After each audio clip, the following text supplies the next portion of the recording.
The Electoral Commission says South Africa has experienced a notable decline in voter turnout and shifting patterns of electoral participation over time that needs attention.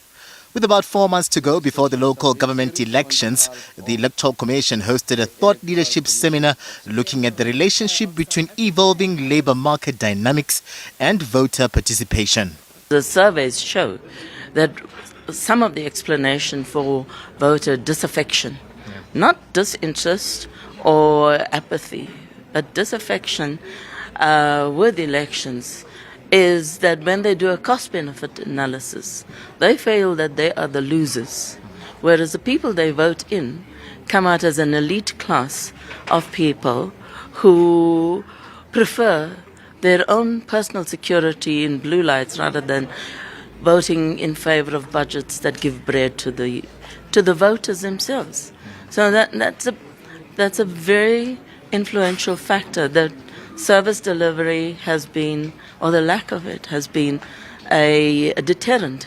So why should people vote if they don't get anything out of it? And what they hope to get is better service delivery. These were supported by data collected by the Human Sciences Research Council, which states in their voter participation survey that popular support for democracy is at a historic low, with the HRSC's Dr. Benjamin Roberts revealing that preference for democracy fell from around 65% in mid-2000s to 36% in 2025-2026. The operational work that's happening to get 2026 ready by the 4th of November is taking place against a context of changing socioeconomic circumstances, as we all know, characterized by persisting poverty, unemployment and inequality, the triple bind, also rising cost of living pressures and continued pressures on public services. And what we see is that there's been a diminution in the share opting or saying that democracy is the only game in town. Popular support is at a historic low. It's fallen from a high of 67% in the mid-2000s to only 36% with the latest surveying. So it's a fairly dramatic decline. Delivering his keynote address, former Statistician-General Pali Lehohla called for the use of evidence-based data from organizations like the HSRC and StatsSA in deploying a targeted approach to resolving the country's socioeconomic challenges.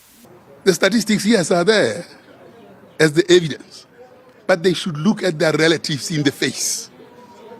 Because each one of us, as black people, we have a relative somewhere who cannot afford food, who cannot, and we avoid even going to visit them. We have to walk the walk and walk the talk to solve this problem.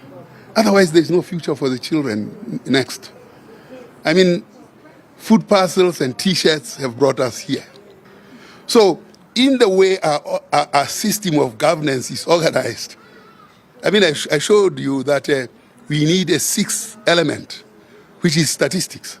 The seminar providing a high-level platform for critical engagements ahead of the 2026 local government elections, with the public urged to take advantage of the voter registration weekend of the 1st and 2nd of August to go register for the upcoming polls. The former Statistician-General encouraging politicians and those in the electoral ecosystem to be intentional in following the numbers and solving for the country's high unemployment rate that has been described as a threat to the upcoming polls and South Africa's electoral democracy. I'm Katlego Legodi for SABC News in Irene Centurion.